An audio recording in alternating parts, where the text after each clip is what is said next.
Olá, tudo bem com você? Bem-vindo ao canal Só Entre Nós. Meu nome é Fabiano Murgia, sou psicólogo clínico, escritor, palestrante e hoje voltamos com o episódio 6 da série Saúde Mental. O nosso convidado hoje é André Cliosoff, um grande amigo. E antes de ele fazer a sua apresentação, eu peço para que você se inscreva no canal, deixe a sua pergunta, o seu comentário. Se aparecer a possibilidade de hypar o vídeo, hype esse vídeo e ajudem a divulgá-lo com outras pessoas que compartilham dos mesmos interesses que nós. Vamos lá então. Hoje, no nosso sexto episódio, nós recebemos o André Cliosoff, um grande querido, um amigo querido, que ao longo desse tempo em que a gente se conhece se tornou uma pessoa muito próxima e um expert na área em que ele trabalha. E saindo um pouco da área da saúde, dos psicólogos, de todas as pessoas que a gente entrevistou aqui no canal da área da saúde, o André é de outra área, mas eu prefiro que ele faça a apresentação, porque são tantas qualidades que é capaz que eu me perca aqui. André, seja bem-vindo. Obrigado, Fabiano. Olá a todos. Prazer estar aqui. Obrigado pelo convite. Bom, conheço você já, né? A gente se conhece há 16 anos, 17 anos quase. Então é um prazer estar aqui, participar do seu canal aí, dessa conversa.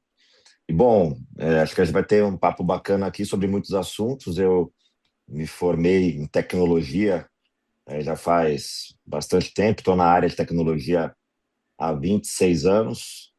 E depois caminhei para o marketing, né? Acabei virando um profissional de marketing. Hoje eu lidero uma equipe de marketing, lidero o marketing do Banco BTG Pactual. Antes trabalhei no Web Motors, que é um portal super relevante, no Santander. E segui a carreira acadêmica também, vamos falar sobre isso, né? Acabei fazendo mestrado e doutorado também ligado a dados.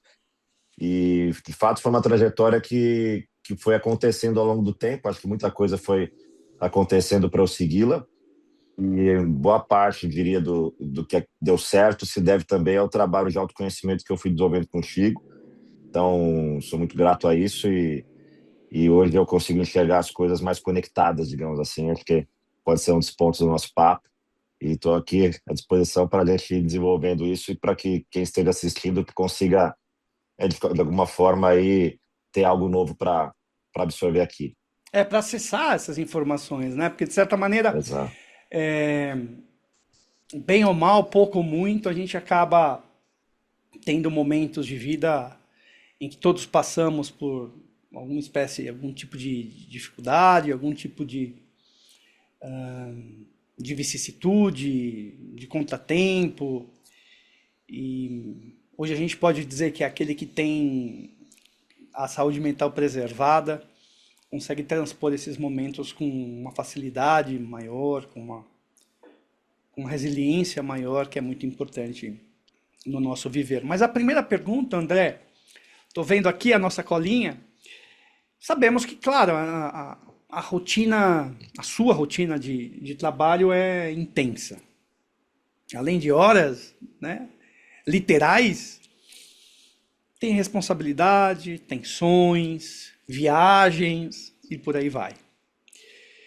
Em uma conversa recente, você mencionou que tem trabalhado bastante sua saúde física e emocional nos últimos 12 meses, focando em qualidade de vida para a produção, para produzir com saúde. E a pergunta aqui de US$ 1 milhão é a seguinte: o que você realiza em sua rotina para manter a cabeça boa no dia a dia? Eu diria que eu ainda não sou um exemplo de uma rotina 100% saudável, porque eu ainda posso melhorar o meu sono, posso melhorar um pouco mais meus exercícios, mas o que eu fui trabalhando nesses tempos, além do investimento, digamos assim, de tempo e dedicação em saúde mental, né, há tantos anos, acho que isso já me ajudou muito. Eu sentia que eu precisava equilibrar um pouco, começar a pensar um pouco mais na rotina de alimentação, ou na dieta, na forma como eu durmo mesmo, enfim, organizar um pouco melhor a minha vida.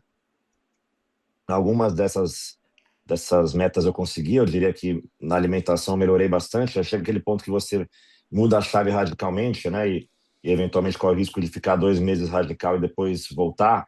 Eu comecei um pouco mais radical, fui flexibilizando. Hoje eu equilibro, eu também não deixo de comer alguma coisa que eu gosto, às vezes comer ali uma pizza, uma fritura, ou, enfim, coisas assim, ou até tomar uma cervejinha de final de semana, mas assim, muito equilibrado. Eu equilibrei muito mais a minha saúde acompanhando as coisas.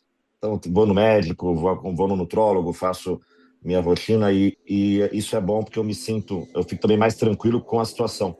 Isso me dá mais tranquilidade pelo fato de eu saber que eu estou me cuidando fisicamente. Então, eu fico menos tenso pelo fato de fazer isso, somente. Só de largada isso já ajuda.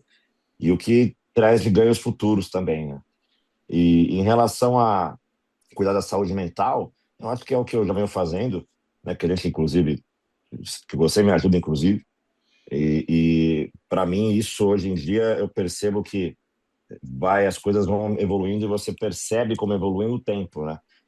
No próprio banco também, no próprio trabalho, que é um trabalho que exige resiliência, você às vezes percebe que as coisas começam a ficar teoricamente mais simples, mas na verdade é você que está mais preparado para lidar com a complexidade. Então, muitas situações que hoje eu lido, que eram as mesmas do passado ou até mais complexas, geralmente mais complexas, mais exigentes, mas que hoje eu encaro de outra forma porque você já tem uma experiência, vai vivendo as situações ou vai aprendendo sobre você, e não que não sejam que sejam fáceis, você apenas encara mais rápido. Se você erra ou se você tem um problema, você consegue lidar com, você digere mais rápido e não fica mastigando o problema tanto tempo. Antes eu mastigava mais os problemas e hoje eu, não que eles não aconteçam, mas eu acho que eu consigo lidar mais rápido para ir para frente. Então, isso é muito bacana. E o aprendizado que eu tenho, talvez pelo fato de fazer meu trabalho do tempo, é que tem situações que você só consegue lidar melhor com muitos anos depois. Então não adianta você pensar que vai fazer um trabalho de saúde mental em um mês e a coisa vai melhorar, ou 6 meses, ou um ano. Estou 16, tem questões que eu já estou resolvendo e tem muitas que eu resolvi depois de 5, 6. Então, essa consistência eu acho que vem me ajudando muito e muda a sua mentalidade também, né? A forma de você encarar o seu pensamento, que é uma evolução mesmo, de você tratar Claro, e claro. trabalhar melhor a sua mente. Então, tenho lá desses últimos meses, que eu também sei que vai ser uma pista longa de alimentação, de exercício, eu também não me cobro tanto, nossa, eu tenho que amanhã ir na academia todo dia. Não, tem pessoas que conseguem fazer isso, eu sei que eu ainda não consigo, mas o fato de eu conseguir evoluir gradualmente já me dá uma tranquilidade, eu sei que é uma pista longa, mas que eu comecei. Eu acho que você toca em pontos que são é importante a gente ampliar aqui para o nosso público, né? Primeiro que você fala em essa parte, digamos, mais biológica, né? Sono, alimentação, atividade física. E eu acho isso determinante, né? Não só para a nossa saúde nesse momento, né? A saúde biológica, a saúde mental, mas o futuro. Inclusive, em breve no canal nós vamos conversar com uma endocrinologista que trabalha com osteoporose, com senhores e senhoras. E uma das coisas que ela defende, inclusive ela é doutora, é pós-doc, na verdade, da Escola Paulista, ela diz que além da alimentação, da atividade física, do sono, né, que são, digamos, fundamentais, tem a questão das emoções. Então, eu acho que você toca justamente nesse ponto, né? Nessa base, nesses 4 pontos que são, digamos, fundamentais para a gente continuar caminhando com qualidade. Né? Porque no mundo onde se vale, a grande maioria de nós valida aquilo que é quantidade, é a qualidade que permite essa resiliência que você falou, essa coisa de tentar a cada momento andar um pouquinho mais, subir um degrau. Eu acho que você fala de um tempo que você já faz terapia, né? Já há 16 anos, quase 17. O quanto isso é fundamental para que as pessoas que nos escutam e assistem saber que tem pontos, momentos em que a gente tem a condição de olhar para determinadas aspectos do nosso ser. E outros momentos a gente precisa esperar, né? Ou porque não é o momento, ou porque a gente não tem a maturidade emocional necessária. E você fala, eu acho que o fundamental, né? Eu acho que a sua carreira, você como pessoa, né? Porque eu te conheço pessoalmente, você profissionalmente, você emocionalmente, você individualmente é uma pessoa que mantém essa. A gente vai falar até mais para frente sobre isso que você chama de paciência, né? Essa capacidade de se manter contínuo, de se manter a constância, de manter aquilo que é necessário, né, para a gente não só suportar a vida, porque às vezes naturalmente a gente suporta, mas para a gente transpor esses obstáculos que são, enfim, né, orgânicos e que a gente tem que passar com qualidade, com sabedoria. Então, todo processo na vida, né, tudo que a gente faz, na verdade é um processo, leva tempo. E até num dos vídeos anteriores eu falava com uma querida colega também, a Neuza, e ela falava sobre esses padrões mentais, as crenças que a gente tem, que determinados comportamentos, determinadas crenças, a gente está aí há 30 anos, 20 anos, 15 anos mantendo. Né? E não é em um ano, em 2 anos que a gente vai conseguir transformar. Então, o processo mental é um processo, o trabalho mental, o trabalho psicológico é um trabalho que não tem fim, porque a gente está se renovando também a todo momento.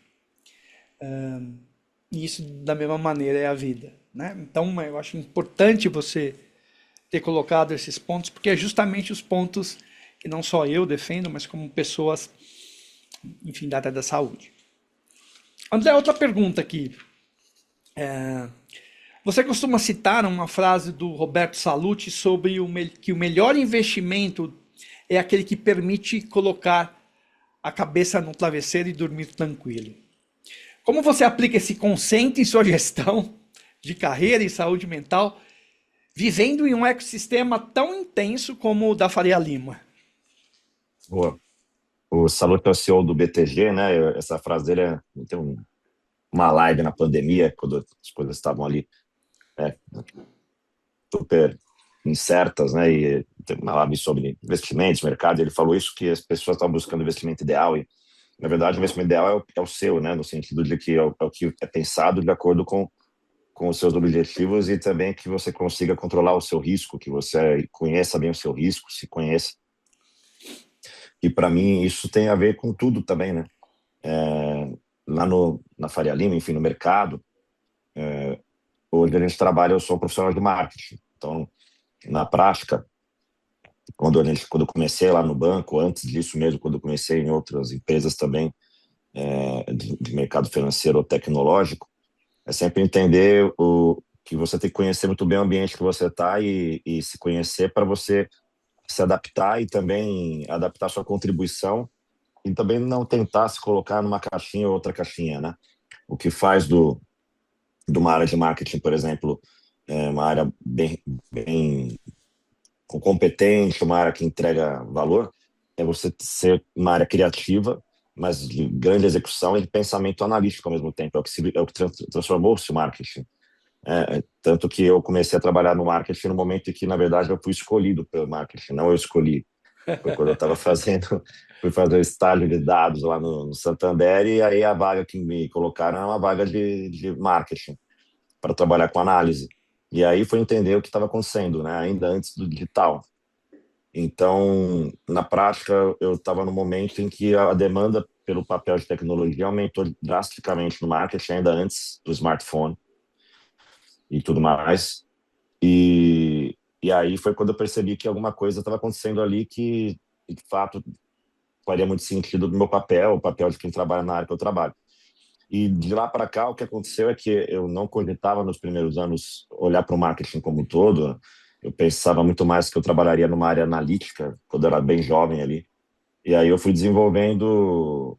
Depois que eu terminei a faculdade, eu falei, pô, acho que tem oportunidade de eu fazer um mestrado, de eu fazer alguma coisa nessa linha. Eu nem cogitava fazer doutorado nem nada, mas eu queria me especializar em algo. E aí surgiu a oportunidade de eu fazer, né, vamos falar depois, mas fazer um mestrado, enfim, doutorado em dados. E aí, isso por curiosidade, por coincidência, quando surgiu a oportunidade de ir para o banco, para o BTG, isso foi um diferencial no meu currículo, porque a turma viu que eu trabalhava com mídia, com aquisição de clientes, com, com disciplinas de marketing digital, e que eu tinha uma expertise maior, uma especialidade acadêmica em dados, e é o que eles precisavam naquele momento. Só que de lá para cá, o que aconteceu é que o meu desafio foi aumentando, e eu também precisava me adaptar. E aí que entra, né? No banco, é, você tem que buscar sempre evoluir, né? Se atualizar, enfim, o ritmo do banco exige isso, porque o banco está em constante crescimento, em constante evolução, então dificilmente fica parado. Você tem que ampliar seu conhecimento, abraçar desafio, e foi o que foi acontecendo comigo lá. E aí, quando eu dei por mim, eu estava olhando para a marca, estava olhando para outros temas, ampliando o time e estudando outros temas. E aí, quando você começa a ver isso, primeiro, o primeiro aspecto é que você quebra alguns mitos, do tipo, você olhar para as pessoas que são muito boas, né? Geralmente, todo lugar, toda área do banco que eu sento, numa sala tem alguém melhor que eu, aquela história velha de que você tem que procurar a sala onde tem pessoas melhores que você em algo, né? Não como pessoas como um todo necessariamente, né? A pessoa pode ter, cada um tem o que contribuir a mais, né? Então, tem a pessoa que conhece mais de uma disciplina que eu conheço menos, outra que eu conheço mais que ela conhece menos, mas no geral, profissionais mais preparados em determinadas áreas do que eu sempre tem. Eu olho e falo, caramba, tem alguém aqui que eu posso aprender, com quem eu posso aprender. E isso foi o que me fez, enfim, buscar essa evolução ali. Mas, acima de tudo, por mais que aconteça isso, você também quebra um mito de que, peraí, também não tem nenhum Superman aqui, ou seja, não tem nada que a pessoa não, que não possa aprender. E aí entra um pouco de você se sentir, se autovalorizar e falar, cara, peraí, eu consigo sim, eu sei o que eu estou fazendo aqui, eu posso. Você percebe que você está tendo discussões de alto nível com pessoas que, né, no banco eu tive essa oportunidade de conhecer grandes lideranças, pessoas do mercado, de outros segmentos, de outras áreas, às vezes celebridades ou sumidades em algum tema, que eu falo, nossa, eu jamais imaginei que eu estaria sentado na mesa com essa pessoa discutindo algo, e você se dá conta de que é possível quando você se prepara e também se sente psicologicamente preparado, se sente preparado para estar nessa mesa, porque, né, no fim todos são iguais nesse sentido, você tem que se posicionar assim, isso dá tranquilidade, claro que exige preparo, mas isso dá tranquilidade, e algo que também eu acho que o fato de eu trabalhar bem no meu mental, trabalhar as minhas emoções, me ajudou muito a lidar com essas situações de forma muito melhor e de sentir muito mais segurança do que quando eu era mais jovem. E aí, e o que eu costumo dizer para as pessoas é que isso não tem a ver só com idade, né?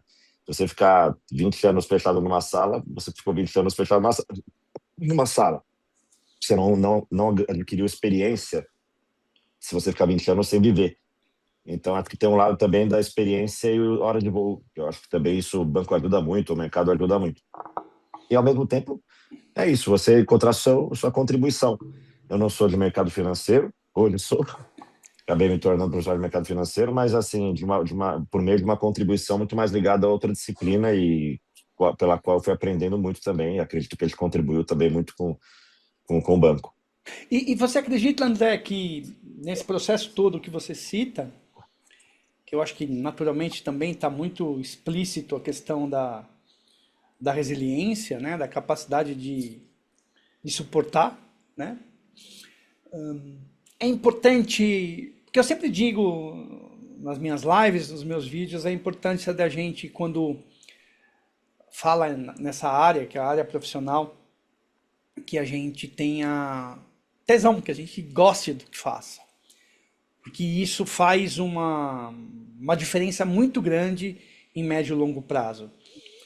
E você acredita que para suportar, para ter essa resiliência, para se manter ativo, para tirar, entre aspas, a bunda da cadeira, é importante ter essa realização, você se sentir realizado com aquilo que você faz? Ah, total, total.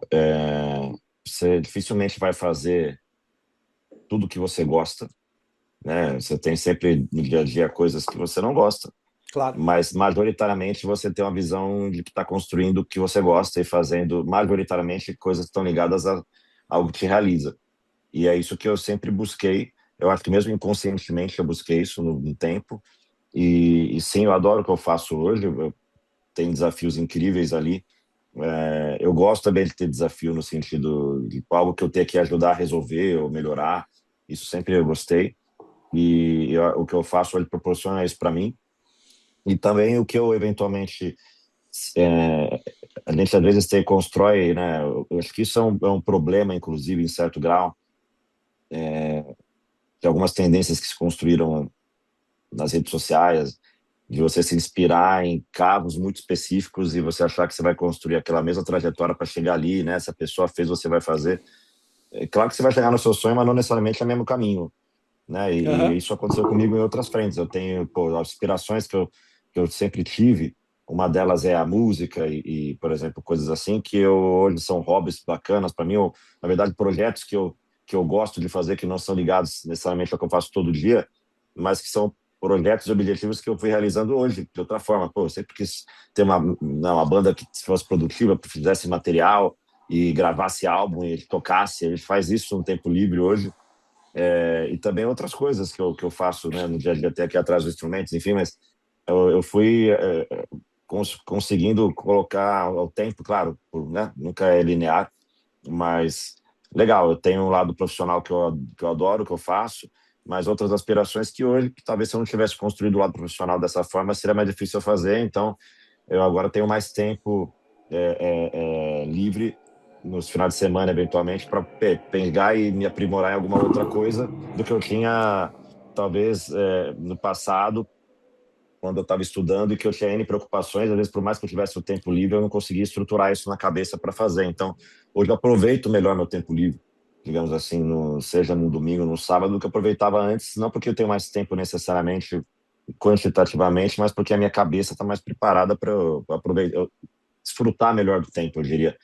Então, sim, hoje eu busco isso, entender que nem sempre você vai fazer tudo o que você gosta, mas você gostar, majoritariamente, de boa parte do que você faz, e buscar também equilibrar e construir caminhos para você realizar sonhos e aspirações que você tem, e isso cabe a você também buscar esses caminhos. Não é fácil, nem todo mundo consegue fazer sempre. Eu sou muito grato por ter essa oportunidade. Eu lembrei de um. Vou até deixar aqui um vídeo anterior a esse que a gente faz hoje, onde o William comenta que para a gente manter algo na vida, a gente tem que manter a persistência e a perseverança. A persistência é você fazer todo dia, né? É aquilo que te mantém naquele contínuo, né? De fazer a manutenção. E a perseverança é você se perguntar o porquê você faz aquilo.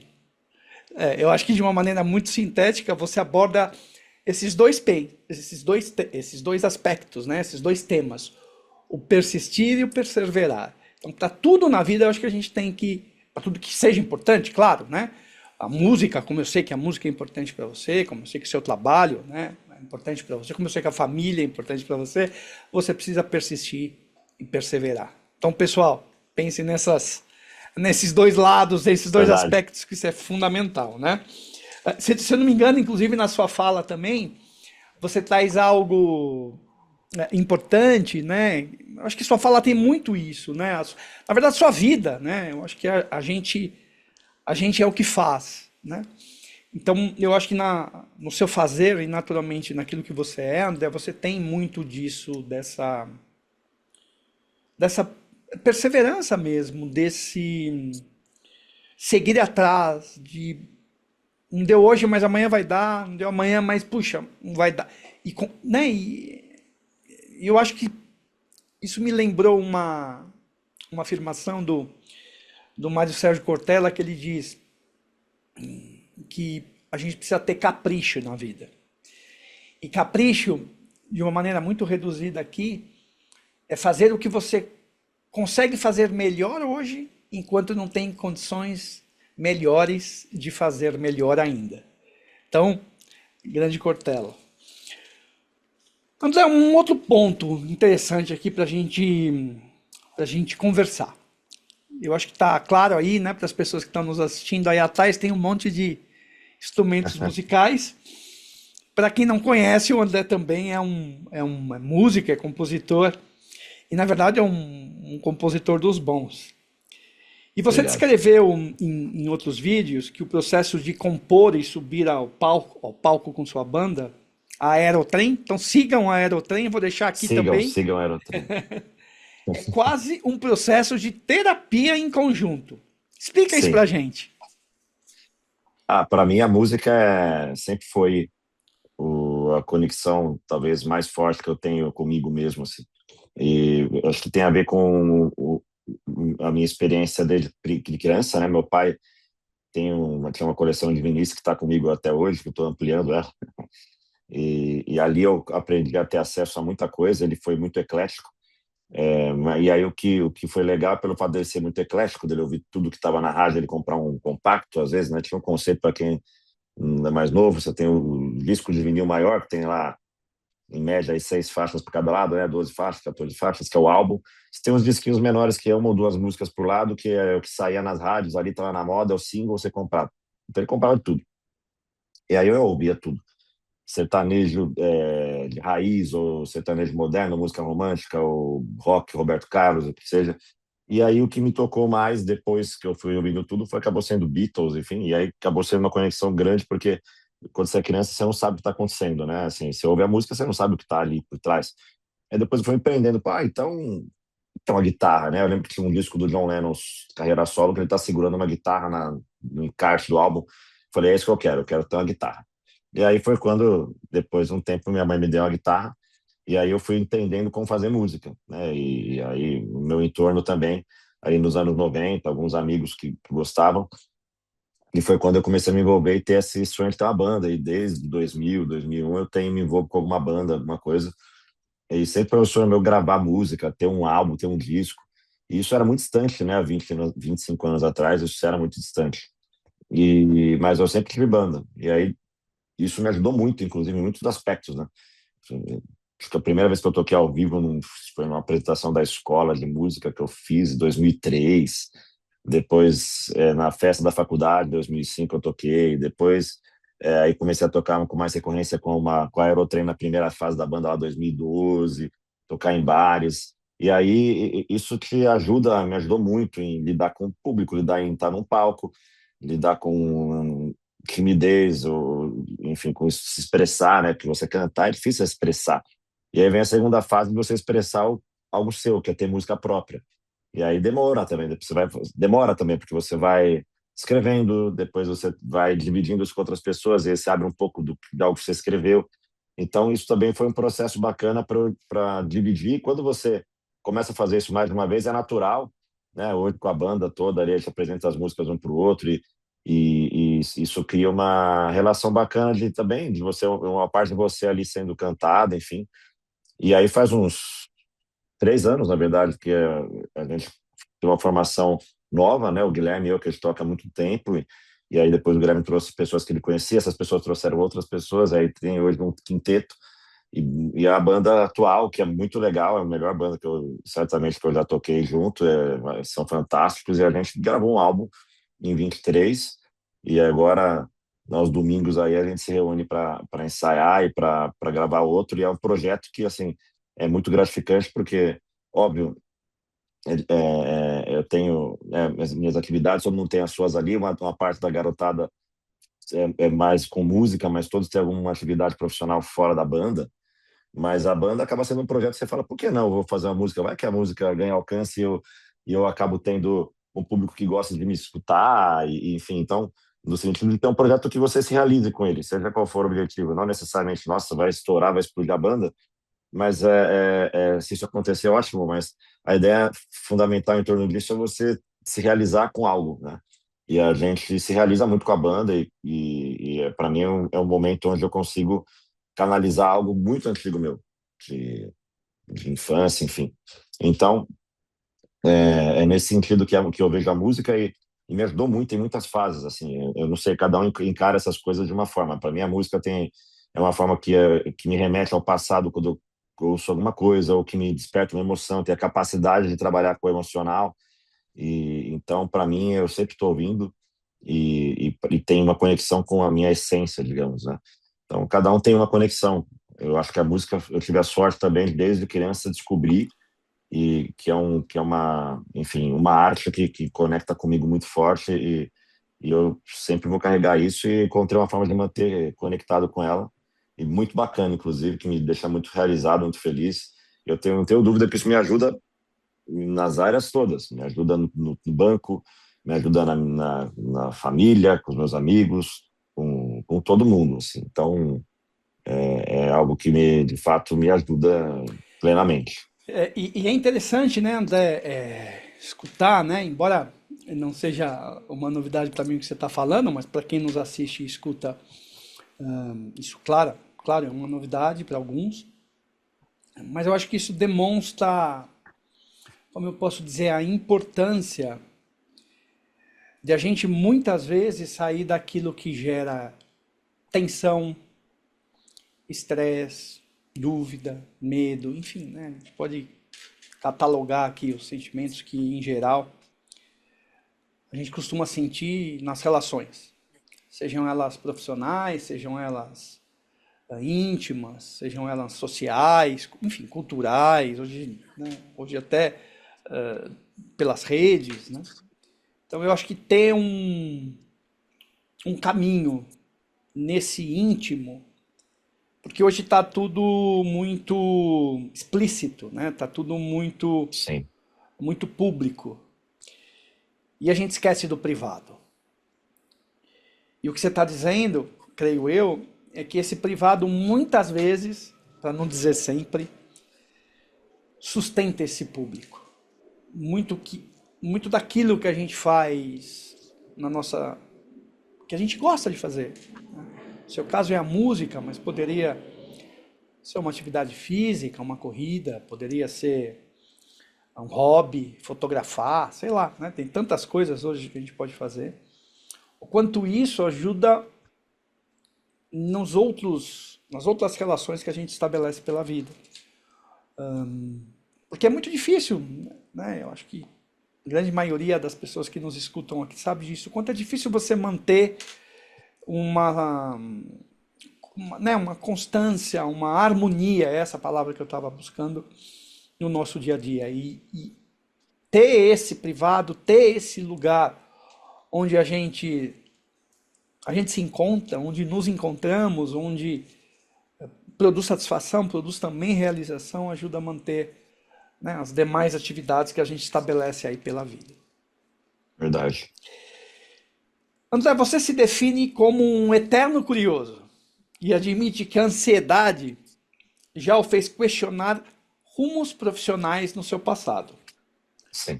Pergunta é, como você lida com essa inquietude natural hoje, até para que ela seja um combustível, né, para a criatividade, em vez de um gatilho para o seu esgotamento? Sim. A ansiedade sempre foi algo muito forte em mim.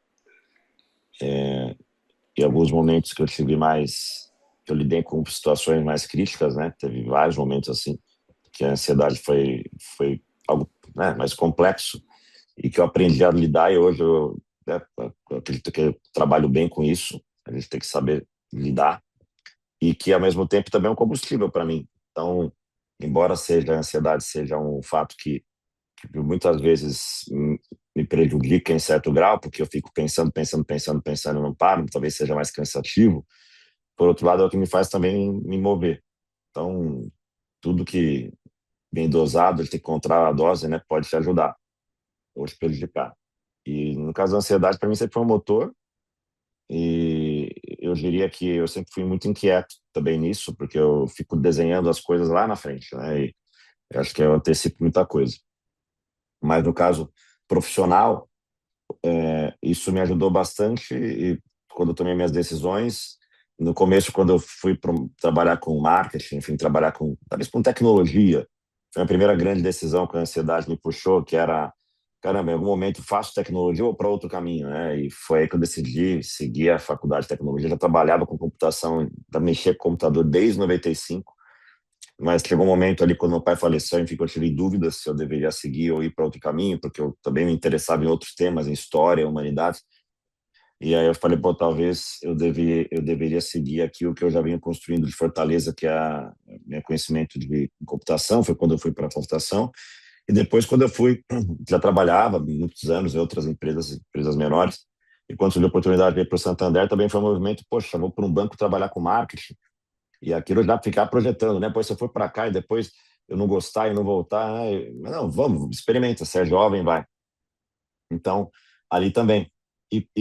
Por fim, quando eu decidi também me mover para o mercado financeiro, para o BTG, enfim, eu lembro muito bem que a minha maior ansiedade era assim, pô, será que eu vou durar um mês no mercado financeiro de investimento na Faria Lima, né? Será que um profissional de marketing ali digital vou entrar e vou durar um mês? E aí, quando você começa a viver o mundo, você vê, pô, não é um bicho-papão assim. Claro, as coisas são desafiadoras, mas, pô, tem espaço, é um lugar de longo prazo. As pessoas que estão aqui estão há 20, 30 anos, começavam a olhar para o lado e falar, pô, tá todo mundo aqui há muito tempo, vai dar bom, vai dar bom. Eu tenho condição de desenvolver algo aqui. E, E foi o que aconteceu. E aí, claro, tem problema, às vezes você vai lá, tem um dia ruim, tem um ponto ruim, como qualquer lugar. Mas aí você fala, não, peraí, já passei por isso. Então, quando você vai ganhando essa experiência, a ansiedade, você vai também... Então, essa importância, voltando para o negócio da hora de voo, né? Eu acho que a ansiedade tem esse lado de quando você vai conseguindo bagagem, você consegue dialogar melhor com ela, né? Negociar melhor com ela. Você me conhece bem, eu tive um episódio há pouco tempo atrás de dificuldade, também alguns episódios, né, acho que culminou com a morte da minha mãe, e aí como que você lida com essas situações também, fala, peraí, não, eu já passei, no caso da minha mãe, passei com meu pai, mas foi outra situação, mas como que eu encaro isso de uma forma diferente e tento lidar, porque são, no final das contas, também você tem que tem coisas que é o inevitável, né? Tem coisas que às vezes é um erro seu e tem coisas que você tem que lidar que é o inevitável, você não controla.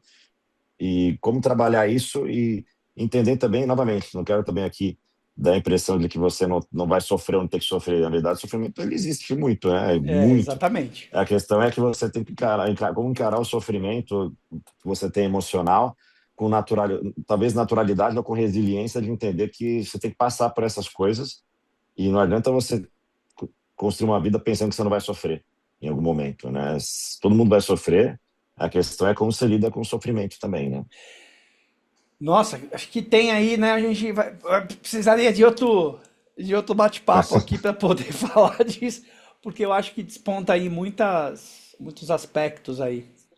O primeiro que despontou é que, a partir do momento que você foi falando um pouco da sua trajetória e das dúvidas, me veio aí né, uma frase de um dos seus ídolos, de John Lennon, que ele dizia que a vida é algo que acontece quando estamos ocupados fazendo planos.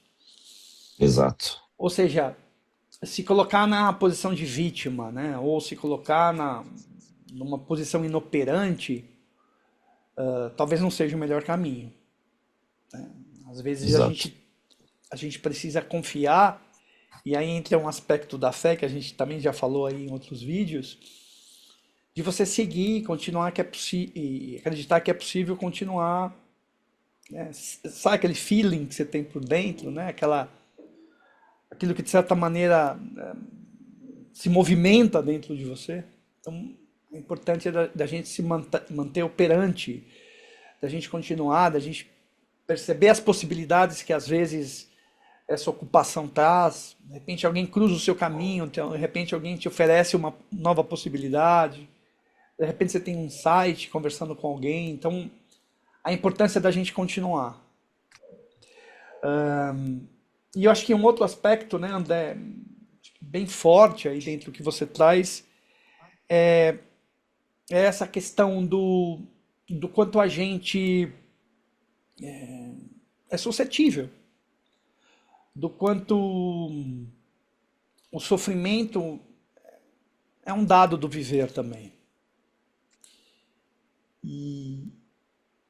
E até hoje em dia, né, com o estudo aí da neurociência, eles dizem que não são as situações traumáticas em si, ou seja, o fato, o ato que gerou o trauma, que traz uma continuidade daquela sensação dentro de você, mas o como você lida com aquilo.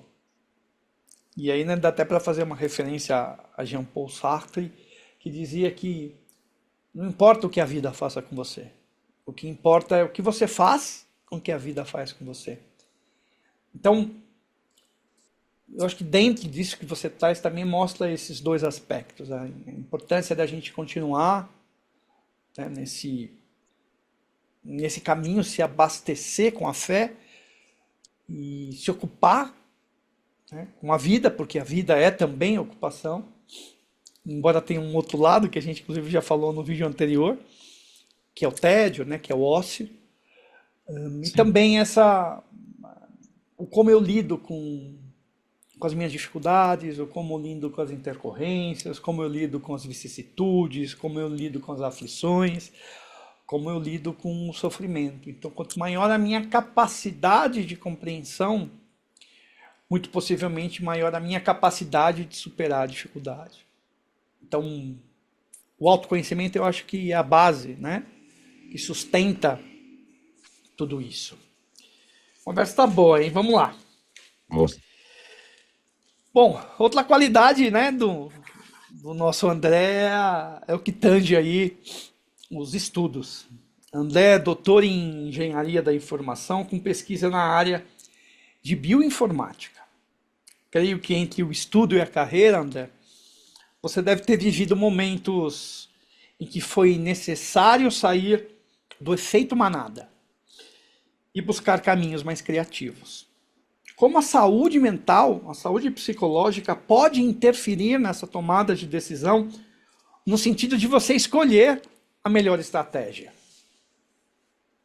Pô, é curioso porque algumas coisas acontecem por acidente, né?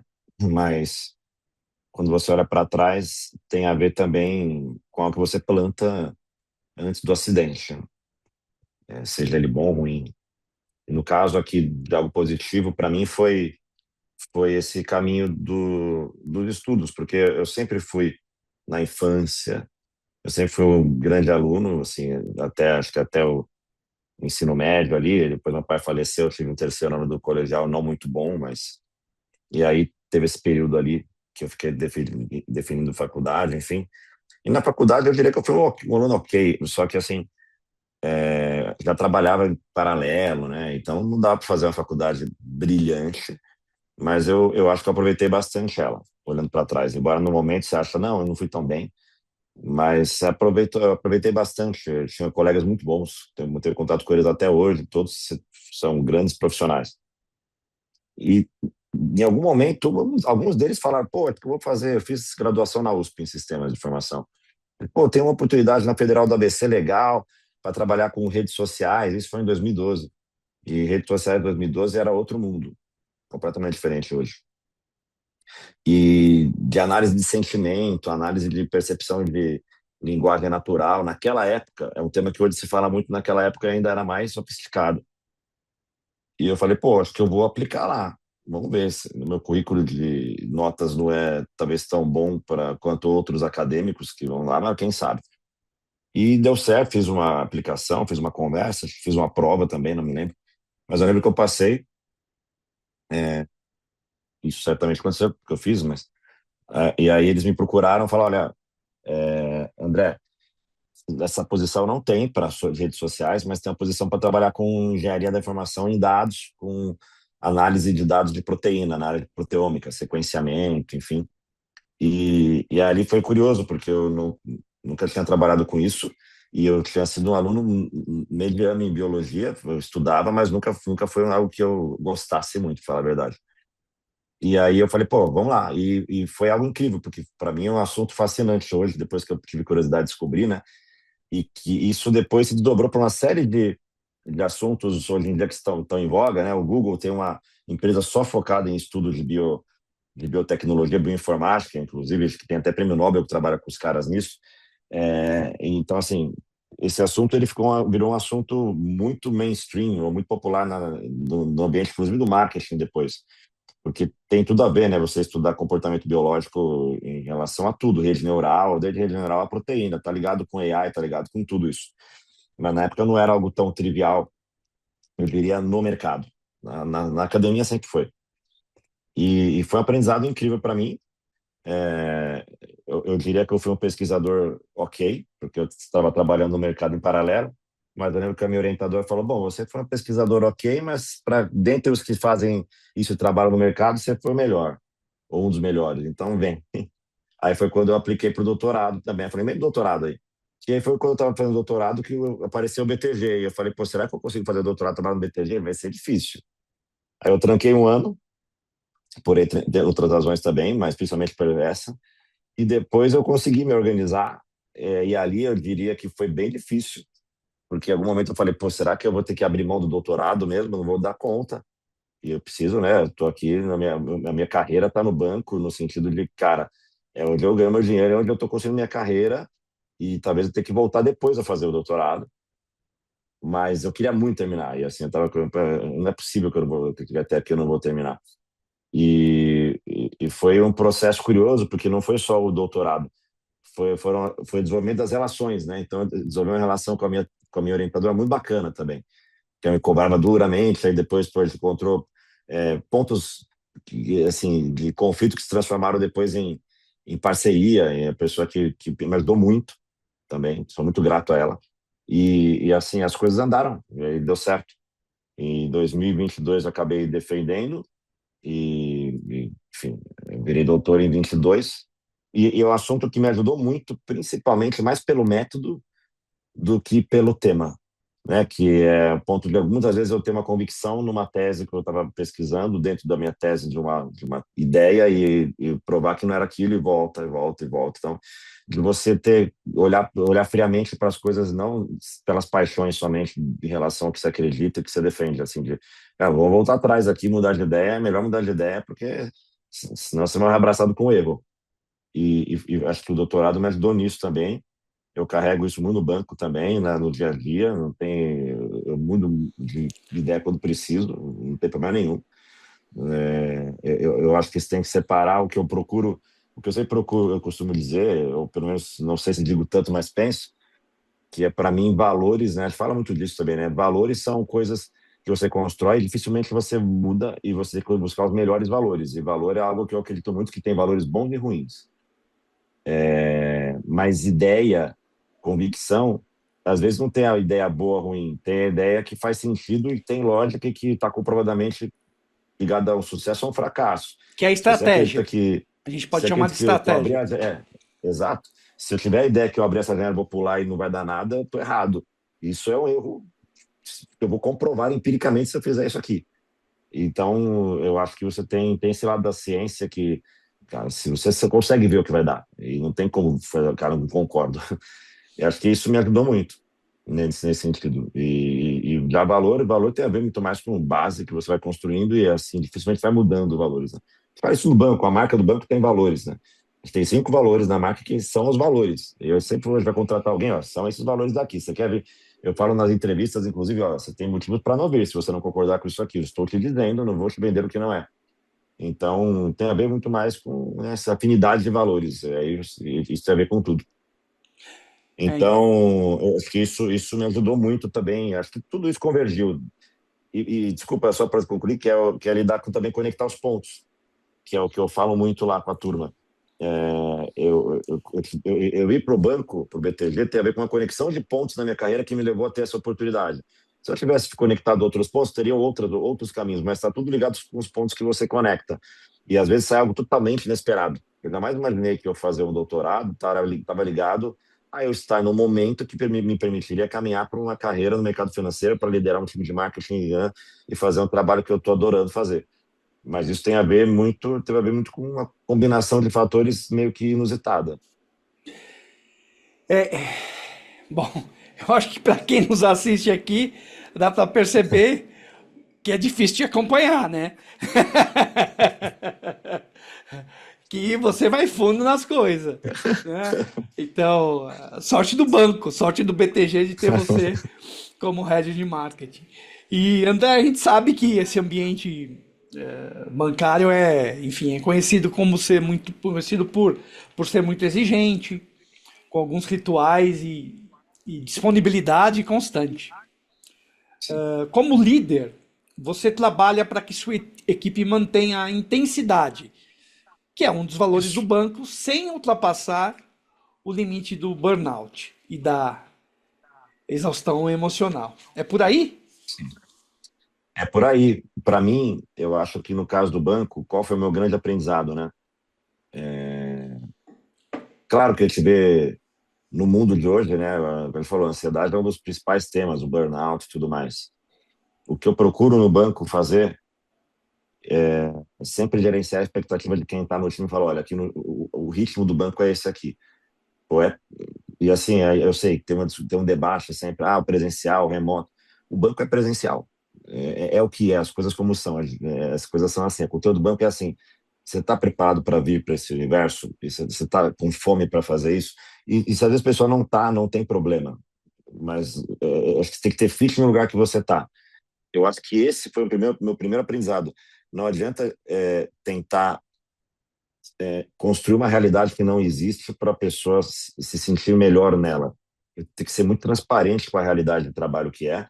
Não é nenhum bicho-papão, mas é exigente, mas é intenso, mas exige estar disposto a ter resiliência, a lidar com situações inesperadas, porque o mercado é assim, tecnologia é assim, né?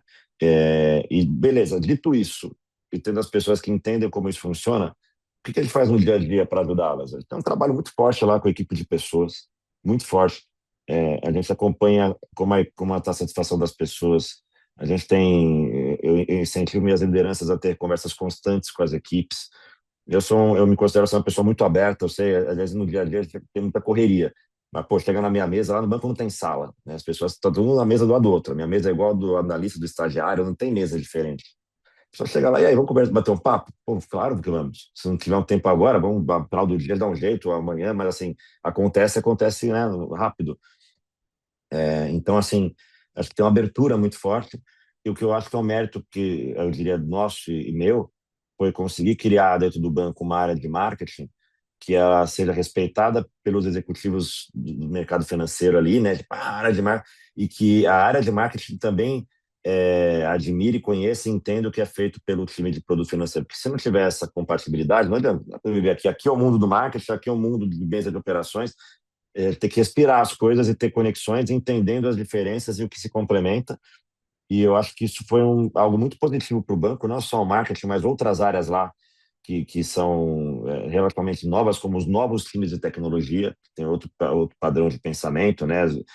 Outros times de usabilidade, de experiência do cliente, de atendimento, que seja. Então, tem uma série de profissionais. E dentro do marketing mesmo, existem profissionais diferentes. Você tem designers, você tem jornalistas, conteudistas, você tem redatores, analistas de dados, administradores, estatísticos.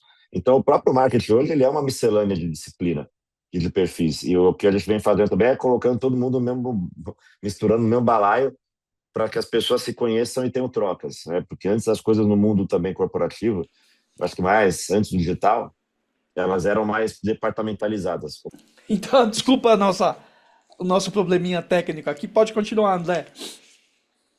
Não, eu estava dizendo que hoje, no passado as áreas eram muito departamentalizadas ou muito fragmentadas, né? As áreas que eu digo no geral nas corporações, principalmente nos temas ligados a disciplinas talvez humanas e exatas ou algo mais analítico, mais criativo, e isso está cada vez se fundindo mais, né? As áreas de produtos falam com as áreas de tecnologia, as áreas de comunicação têm que falar com essas áreas para comunicar melhor o produto. A Apple é um exemplo disso, o Google é um exemplo disso, entre outras empresas. E no caso diria que as empresas todas agora estão caminhando para isso. A AI também nos leva a isso, porque isso eu sempre falo, faço questão que para mim o bom profissional que vai saber usar uma AI, ele tem que ter a capacidade de ter o pensamento crítico dele e ao mesmo tempo ter o pensamento, saber lidar com as disciplinas diferentes. Para fazer uma boa comunicação, eu tenho que ter um bom pensamento analítico. Para criar um bom prompt para orientar a AI, eu tenho que saber como conectar esses pontos, ter uma visão racional para chegar eventualmente numa visão criativa. Não tem mais como você separar racionalidade de criatividade para ser um profissional, digamos, do marketing. Não tem como. Talvez em algumas profissões ainda vá ter, mas no marketing não é um ponto para mim sem volta. Não tem como você ser um profissional de comunicação sem ter visão de resultado e vice-versa. Não tem mais, e a gente tem essa cabeça lá dentro. Eu acho que assim, né, André, entre enfim, a série de colocações que você faz, algo me chama mais atenção que as demais, que é a nossa, como eu diria, a nossa capacidade. Porque assim, a gente vive um mundo onde tudo é muito rápido, tudo é para Sim, ontem, tudo é muito ansioso, tudo é global. E naturalmente, nós como seres humanos sofremos a consequência disso tudo. Então é tendencioso, é esperado que a gente também tenha comportamentos mais rápidos, mais impensados, mais automatizados, mais impulsivos e por aí vai.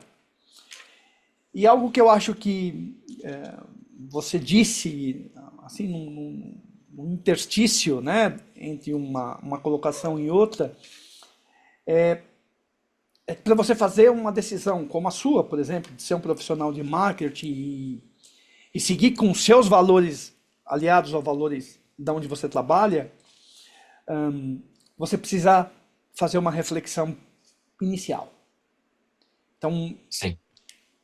eu acho que atitudes, quem está pensando em, enfim, né, sair da área onde está, quem está pensando em mudar de carreira, ou quem está, enfim, ou de cargo, ou às vezes até para algo melhor financeiramente, mas eu acho que é importante aquele sleep on it, né? Ou seja, você ter aquele momento de Total.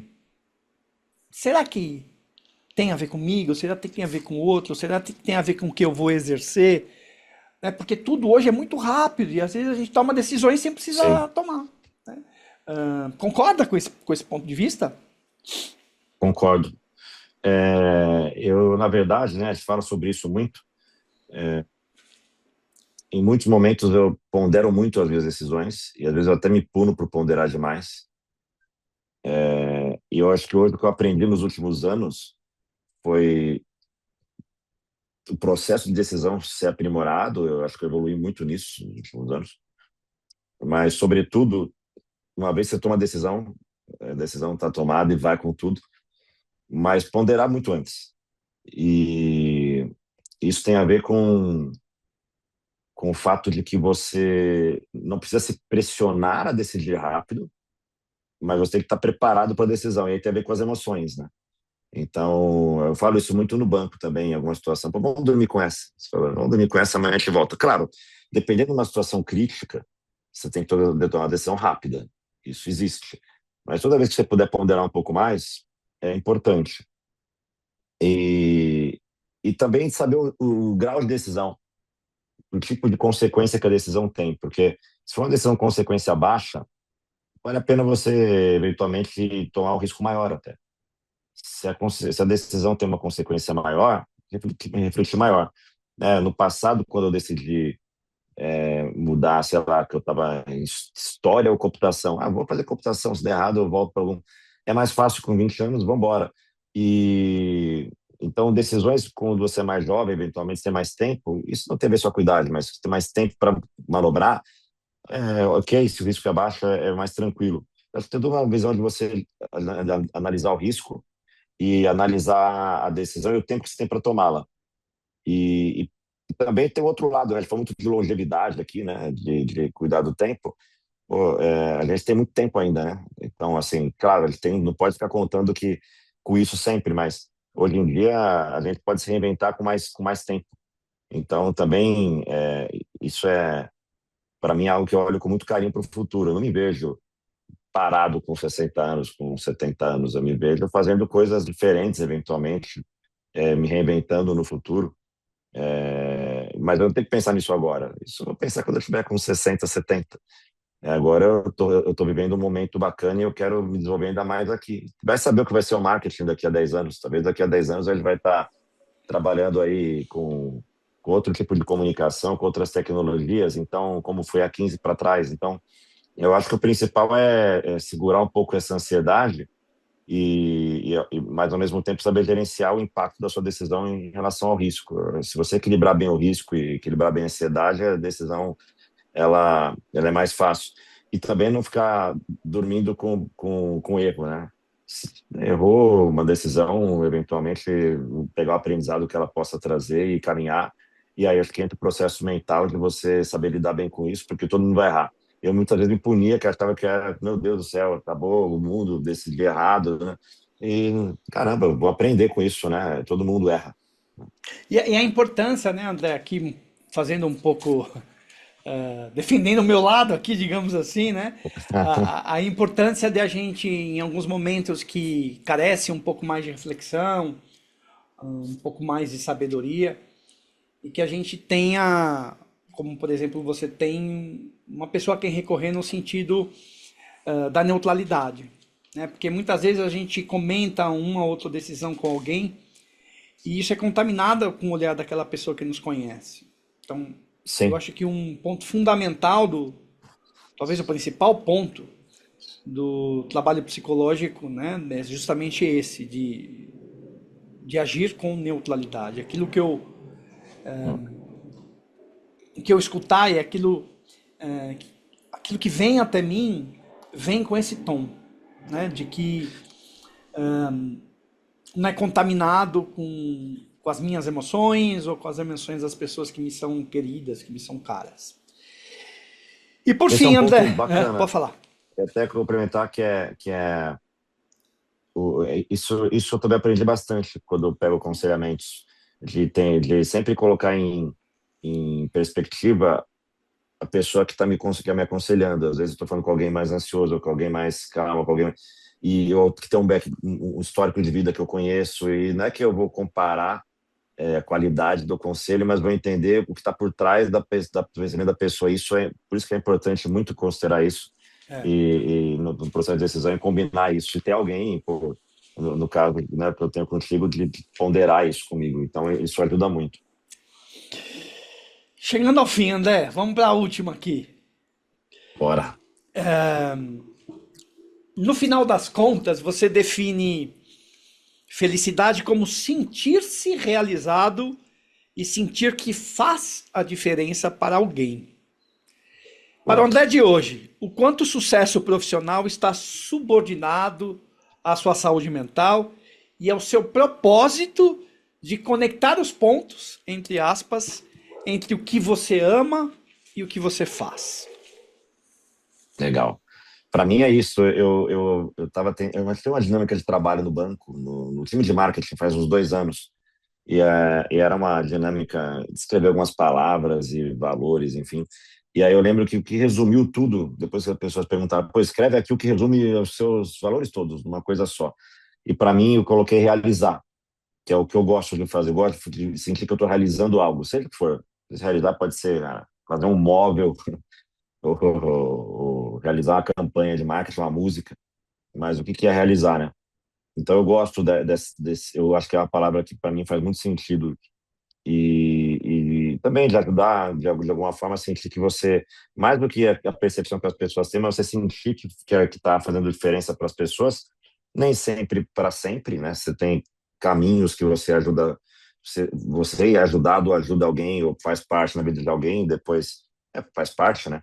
Mas eu acho que isso para mim é talvez o que me move mais, ou que me faz sentir mais feliz ou com propósito é poder ter uma contribuição real na vida das pessoas. O que a gente fala muito no mercado, né? Isso fala em todo lugar, que o mundo dá voltas, né?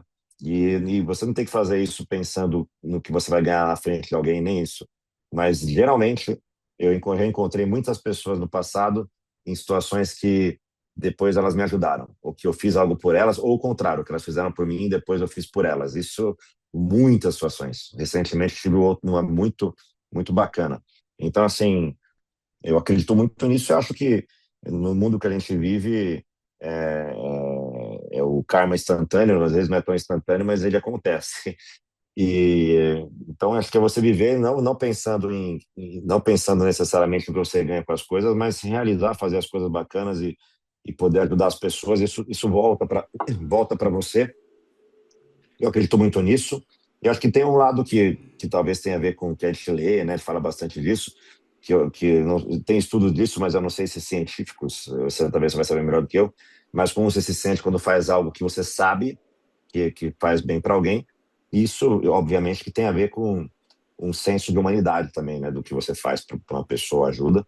E também quando alguém te ajuda, né, precisa acreditar mais nas pessoas, na humanidade, enfim. Então, acho que tem a ver com isso. E dá para fazer isso em todo lugar, eu diria assim. Se você consegue fazer isso no ambiente corporativo, na filantropia, nas relações no dia a dia, tem situações que você vai errar com as pessoas, é normal, desde que seja um erro, né? Às vezes, pô, falar alguma coisa que você não manifestar um sentimento, vai lá pedir desculpa depois, aprender a pedir desculpa, aprender a lidar com isso. Mas está bem com você e está bem com o que você faz com o outro. Acho que é talvez o que tem mais a ver. Eu aprendi isso muito, eu venho aprendendo isso muito na relação profissional, que é onde eu lido com muita gente, né? Acho que boa parte da nossa vida social, claro, a família é fundamental pô, é onde está a sua base, mas quando a família e amigos, né? Mas quando você está no ambiente profissional, você está toda hora construindo relação, construindo algo com alguém. Então, é uma escola também, o ambiente profissional nesse sentido, do impacto que isso tem para as pessoas, enfim. É, puxa.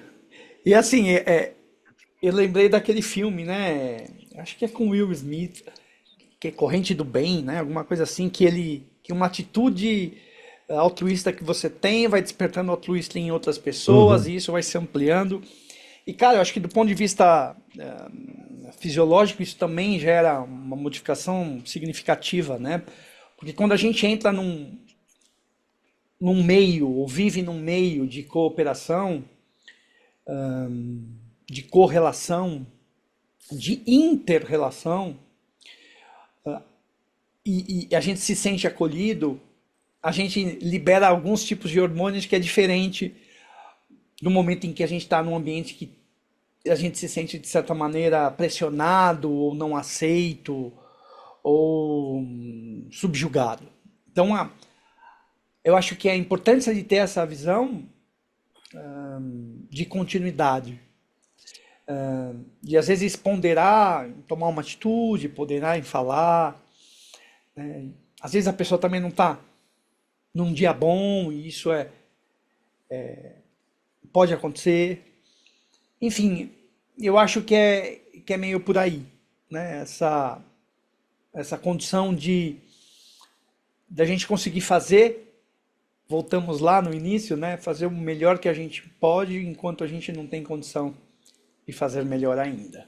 É por aí, meu querido. Eu te agradeço a oportunidade de batermos esse papo. Eu sempre gosto de dizer que o meu objetivo aqui é um pouco isso que a gente falou nesse último momento, de levar informação, de divulgar, que eu acredito que o tema saúde mental é muito importante e eu acho que está cada vez mais claro isso. E muitas pessoas não têm a condição, a facilidade, o privilégio que nós temos. Então, levar informação com qualidade, com responsabilidade, com boa intenção, eu acho fundamental. Muito obrigado, André. Vou deixar você fazer suas considerações finais. Fica à vontade. Pô, obrigado pelo espaço, Fabiano, pelo convite. É sempre uma honra, é um prazer conversar contigo. E acho muito valioso esse espaço, acho muito valiosa a proposta, né? Hoje em dia a gente vive num mundo que é o que é, de muita informação, muito ruído, muito estímulo, e não dá para você ter conversas profundas em 15 segundos, né? Então, acho fundamental esse tipo de papo. Espero que quem tenha visto até aqui encaminhe para outras pessoas e indique o canal, porque são conversas assim que fazem a gente pensar também, né? Refletir. Tenho certeza que eu sempre, quando faço conversas assim, saio com a cabeça pensando e refletindo mais sobre outras coisas. Você certamente conversa com tanta gente sobre o tema também, e espero que quem esteja buscando mais informação também faça o mesmo. É o que vai nos fazer evoluir até conversas assim, não tenho dúvida disso.